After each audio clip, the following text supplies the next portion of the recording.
안녕하세요. 두각학원에서 휘문고수학 가르치는 정세영입니다. 우리 아이들이 드디어 첫 시험을 치렀는데요. 첫 시험은 어떻게 보더라도 항상 이제 아쉬움이 남을 수밖에 없거든요. 근데 중요한 건 이제 중간고사가 우리 학생들에게 하나의 기준점이 됐기 때문에 기말고사는 이제 그 기준점보다 더 좋은 결과 얻을 수 있도록 노력하는 것, 이런 것들이 좀 중요하겠습니다. 그러면 중간고사 이제 어땠는지 한번 이야기해 보도록 하겠습니다. 제가 이제 휘문고등학교에서 2014년부터 7년 동안 근무를 했거든요. 이제 대치동에서는, 제가 휘문고를 제일 잘 파악하고 있기 때문에 이런 경력 살려서 이제 두각학원에서 휘문고 수업하고 있고, 이제 강남대성 S2 재종반도 같이 수업을 하고 있습니다. 휘문고등학교 중간고사 총평.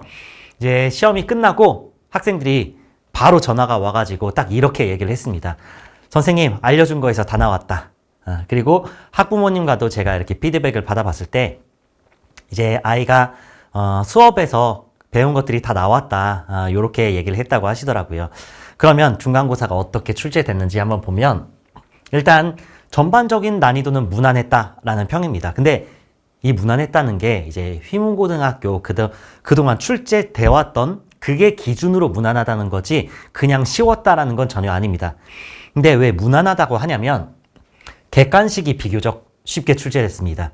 그래서 객관식도 1번부터 시작해서 10번, 마지막 번호 10번은 꽤 어려운데 10번도 이제 유명한 유형이 나오면서 풀 수 있게 됐거든요.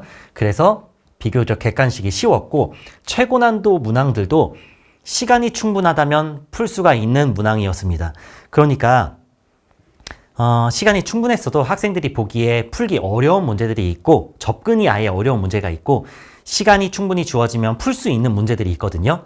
그래서 이번에는 풀 수 있게 출제가 됐고, 이렇게 출제가 되면 이제 학생들은 너무 아쉬울 수밖에 없죠. 왜냐면 시험이 끝나고 시험지를 봤는데 시험 시간이 없어서 못 봤든 그래서 틀렸는데 나중에 보니 풀 수 있다라고 생각이 된다면 학생들 입장에서 너무 아쉬울 수밖에 없거든요. 그래서 이제 충분한 시간을 벌 수 있도록 이런 계산이 굉장히 중요한 시험이었습니다. 근데 계산은 전반적으로 보면 계산량은 적절했거든요. 근데 문제는 뭐냐면 중상 난이도 쪽에서 계산이 많았습니다. 특히 이제 단답형 쪽에 16, 15 이 근처 문제들의 이제 계산이 좀 많았거든요. 그리고 오히려 단답형 그 뒤쪽으로 가면 계산보다 아이디어 위주의 문제라서 오히려 계산은 좀 적고 아이디어가 중요했던 그런 문제들이었습니다. 그래서 번호대로 보면 객관식 최고난도 10번이죠. 이게 원래는 되게 더 어려운 문제가 대부분 출제되는데 난이도 자체는 높지만 워낙 유명한 유형입니다. 그러니까 휘문 자체로도 보면 최근 7개년 중에서 이제 5개년이 7년 중에 5년 동안 출제가 되었던 유형이고요. 웬만한 시중 문제집에서도 한두 문제씩은 가지고 있거든요. 그래서 이게 준비가 잘 된 학생들은 충분히 풀 수 있었던, 쉽게 풀 수 있었던 그런 문제였습니다. 저희 반 학생들 같은 경우에는 이거 클리닝 시간에 이 주제로만 20문제 넘기 풀었기 때문에 저희 반 학생들은 이거 보자마자 반가워서 풀었다고 하더라고요. 그리고 2차식의 최대 최소, 이건 항상 출제가 될 수밖에 없는 유형이고요. 근데 다만 이거는 아이디어보다는 계산이 중심이기 때문에 이 유형은 안다 모른다가 아니라 얼마나 연습이 됐느냐, 이게 또 중요한 포인트였습니다. 그리고 16번 굉장히 특징적이죠. 그러니까 휘문이 어렵다라고 평가받는 이유 중에 하나가 모의고사 연계가 거의 없습니다. 그래서 학생들은 거의 20문제를 처음 보는 문제를 풀어야 되기 때문에 또 어렵게 느껴지는데, 요 16번 같은 경우에는 2020년에 휘문 기출에서 나왔던 적이 있고요. 이게 더 거슬러 올라가면 2018년 교육청에서 한번 나왔던 적이 있습니다. 그래서 연계는 원래 잘 안 되지만 이제 그 휘문 기출 내에서는 이제 반복되는 문제들이 종종 있거든요. 그렇기 때문에 휘문 기출을 꼼꼼하게 복습하는 거는 정말 중요합니다. 17, 20번 가면 이제 꽤 어려운 번호대로 넘어갔는데, 근데 이게 재밌는 게 학생들이 이제 충분히 풀 수 있다라고 하는 이유는 뭐냐면 특수 복소수라고 해서 중간고사 복소수 단원을 준비할 때 학생들이 반드시 외우고 들어가는 두 종류의 복소수가 있거든요.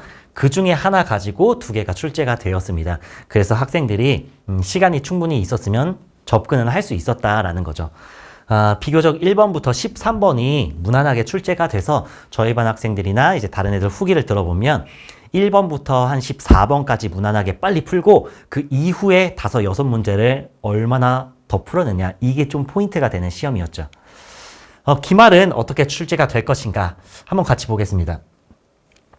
중간고사보다는 다소 어렵습니다. 왜냐면 이 시험이 끝나면 선생님들끼리 모여서 이제 평가를 하잖아요. 그러면 딱 이번 시험이 100점도 몇 명 나왔고 그리고 등급도 이쁘게 갈리는 이런 모양이기 때문에 출제는 너무 잘 됐습니다. 출제 자체는 너무 난이도가 적절하게 나왔고 다만 이제 딱 요렇게 평가할 정도거든요. 그러니까 여기서 더 쉬워지지는 말자라고 딱 얘기가 나올 그런 시험이어서 다소 비슷하겠지만 다소 어려워질 수 있습니다. 왜냐하면 일반적인 출제 경향으로 보면 객관식 최고 난도, 그러니까 객관식의 9번, 10번은 지금 시험보다 조금 더 어려운 게 일반적이거든요. 그래서 그런 부분이 반영된다면 요 객관식 고난이도가 조금 난이도가 올라가면서 전체적인 난이도가 조금 이제 향상될 가능성이 굉장히 높고요. 이제 아까도 문항 분석 보여드렸지만 대부분 굉장히 유명한 유형들이 많이 나왔거든요. 그래서 빈출 유형에 대한 아냐 모르냐가 아니라 얼마나 연습이 잘 되어 있는지가 굉장히 중요하고요. 그러니까 기출 분석, 당연히 휘문고기 때문에 휘문고 기출 정말 최소가 3년이고요. 저희 반 같은 경우는 7개년치를 공부를 하고 있거든요. 그래서 휘문 자체의 기출 굉장히 중요합니다. 그래서 제가 추천드리는 거는 가끔씩 이제 극악한 난이도를 준비를 하는 경우가 있었습니다. 그러니까 작년까지만 해도 이제 9등급제에서는 4% 안에 들기 위해서 이제 100점을 목표로 하는 학생들은 이제 강남권 인근 기출에 정말 극악한 난이도를 막 붙잡고 풀기도 했는데 지금 11%가 1등급인 이런 구조도 있고, 그리고 이제 여태까지 나왔던 기조, 작년과 올해의 기조를 판단을 했을 때는 극악한 난이도에 빠져드는 것보다는 오히려 빈출 유형 더 연습 많이 하고 휘문 자체 기출을 분석하는 것이 더 중요하다, 이렇게 말씀을 드리겠습니다. 그리고 기말고사를 단원으로 봤을 때는 계산이 조금 많은 부분은 부등식입니다. 그러니까 방정식은 이제 풀이가 거의 정해져 있기 때문에 학생들 잘 할 것 같고요. 부등식 쪽 파트가 많아지면 계산 좀 많아질 수 있고 아이디어도 중요하고요. 경우의 수 같은 경우에는 여긴 계산이 많다기보다는 이제 정수로 이거는 딱딱 떨어지기 때문에 계산이 문제가 아니라 이제 경우의 수를 놓치는 거를 좀 조심을 해야겠죠. 그래서 어렵게 나올 수 있는, 출제될 수 있는 단어는 이렇게 두 가지고요. 방정식과 행렬 같은 경우에는 학생들이 충분히 잘 맞출 수 있는 단원입니다. 저희 반 수업 어떻게 이루어지는지 이게 순서대로 한번 말씀을 드릴게요. 일단 제 수업에서는 고난도 그리고 자주 출제되는 이런 유형들이 있죠. 수업 시간에는 제가 이거 위주로 싹 정리를 해줍니다. 그렇기 때문에 학생들이 이제 배웠던 거에서 다 나왔다라는 평가를 받는 거고요. 그리고 굉장히 중요한 게 이제 클리닉인데, 제가 이런 거 저런 거 다 해봤는데 가장 중요한 거 그리고 효과가 높았던 건 뭐냐면 클리닉을 수업 끝나자마자 바로 하는 겁니다. 그래서 이건 뭐 나머지 공부 이런 느낌이 아니고요. 그날 수업에서 했던 내용을 큼직큼직막 주제를 잡아가지고 바로 클리닉에서 한 예상 문제 20문제 주제별로 뽑아가지고 학생들이 푸는 거죠. 그래서 아까 말씀드렸던 그런 빈출 유형들을 저희 반 학생들은 20문제씩 클리닉에서 남아서 풀었기 때문에 굉장히 트레이닝이 잘 됐었고, 그래서 반응이 굉장히 좋았습니다. 그래서 여기서 뭐 숙제를 안 하거나 막 이래서 남기는 이런 나머지 공부가 아닙니다. 당연히 숙제는 다 해와야 되는 거고 수업을 체화시키는, 그러니까 실제로 성적을 올리는 그런 시간이 됩니다. 그리고 숙제는 주간지도 나가고요. 그리고 학생 상황에 맞춰서 중철 프린트도 같이 추가 자료도 나가고 있습니다. 그리고 기출 분석, 저희는 유형 다 설명하고 학생들이 다 체화하면 단원이 끝날 때마다 휘문고 7개년치 단원별로 뽑아서 실제로 어떻게 출제가 되었고, 휘문고는 내가 문제 풀면 어느 정도 맞출 수 있겠구나 이런 거를 스스로 점검하는 시간이 됩니다. 그리고 학생들 입장에서 그냥 문제를 주는 거랑 휘문고 기출이야 라고 하면서 주는 거랑 집중도가 아예 다릅니다. 그래서 이거는 이 자료 주면 정말 학생들이 집중해서 진짜 열심히 풀거든요. 이거 풀면서 학생들의 실력과 그리고 성적이 굉장히 많이 올라갑니다. 실전 테스트. 저희는 휘문고반이기 때문에 테스트 자체가 휘문고랑 그냥 똑같습니다. 문제 구성, 한 페이지에 몇 문제 배치되어 있는지, 그리고 배점까지 완벽하게 휘문고랑 똑같이 구성해서 이루어지고 있습니다. 근데 이게 학생들 테스트를 보면 모든 학원에서 거의 테스트를 보면 아시겠지만 그 테스트에 따라서 학생들의 성적이 폭이 이렇게 움직이는 게 아니라 실제로 막 이렇게 움직이죠. 그래서 같은 시험 내에서도 내가 알고 있는 게 나왔냐 아니냐 컨디션 이런 것도 중요하고, 그리고 굉장히 중요한 것 중에 하나가 시험 운영입니다. 일단 내신은 기본적으로 시간 50분이라는 시간 싸움이기 때문에 그 50분을 어떻게 운영했느냐에 따라서 시험 성적도 굉장히 좌지우지 되거든요.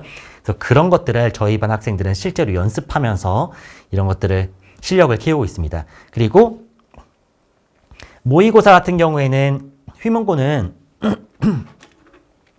모의고사가 그렇게 적극적으로 반영되는 학교는 아니다 보니까 이제 주요 문항, 그래도 주요 문항은 제가 딱 선별해가지고 꼭 풀어야 되는 주요 문항은 또 꼼꼼하게 학습을 시키고 있습니다. 저희 반 정규 시간표고요. 5월 9일 금요일부터 개강해서 기말고사 열심히 대비하고 있습니다. 수업 끝난 다음에 클리닉이 있는데 이 클리닉은 30분 이상은 필참이기 때문에 이 부분은 참고해 주셨으면 좋겠습니다. 이렇게 해서 이제 우리 학생들 중간고사 보고서 대부분 중간고사를 보면 이제 100점이 아닌 이상 아쉬움이 남을 수밖에 없거든요. 근데 중요한 거는 또 기말고사가 남아있기 때문에 앞으로가 더 중요합니다. 그래서 계획 잘 세우셔서 좋은 결과 얻길 바라겠습니다. 감사합니다.